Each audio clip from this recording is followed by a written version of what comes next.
Hello, Austin here, better known as Max Vindraken on the YouTubes. But I'm doing my first, I guess you call it a toy review. And I'm going to be reviewing my supposedly 12-inch Kiryu, or MechaGodzilla. First of all, it's not 12 inches. It's actually 13 inches. At least mine is. My Final Wars Godzilla measured 12 inches. My Kiryu measured just under 13, like 12 and like 7/8 or something like that. So it's much closer to 13. At least mine is. I don't know if they're all exactly the same, which they should be because they're factory made, or they were. But anyway, he's made of thicker plastic than the regular ones, which I like. But I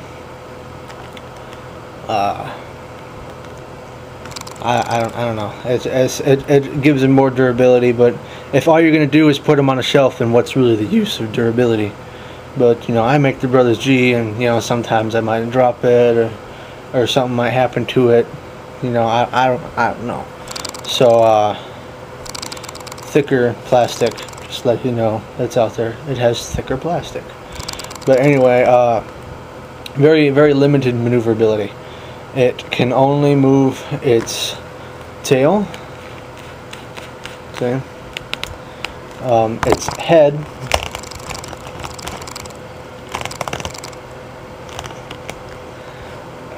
its body, barely, and of course its arms up and down.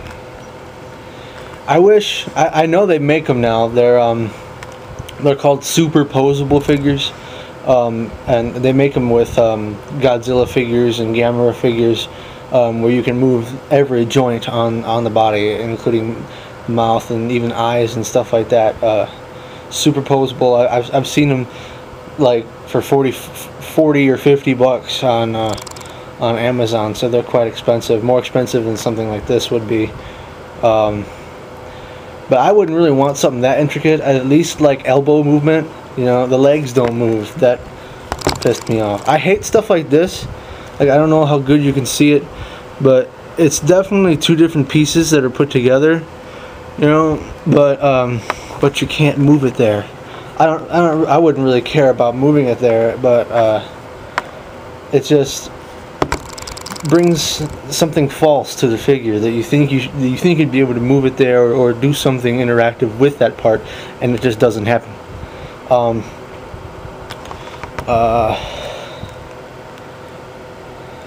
Yeah, that's on just about every figure I have too. Pieces like that just kind of piss me off. But anyway, the pose, the standard pose, I guess is what you would call this. I think it's horrid. Of course it's standard, and I wouldn't really want to differ too far from it. But when you look at it, he looks like he's been smushed up against a wall for a long time, and he's like flat on this head. This arm is much closer to his body. I wish it was more out like this to make it more even. When see, look here. When you line pieces up to make them look like they're supposed to be, everything else looks off. It looks like he's got spinal problems, and it just doesn't look good. The tail is really the only thing that looks good when you line it up right, and the head. I don't know much you can say about the head. The head turns raw, MechaGodzilla raw. But the thing that makes me the most angry about this particular figure is that I know it's factory made, so I know, you know, there's not as much intricacy as far as detail that's put into it, you know, as if it were made by hand. But you know, something like this is obviously made at a factory. But I've seen a lot of figures from everything, and the paint jobs used for figures at factories are always usually pretty decent. But this guy, he sucks. There's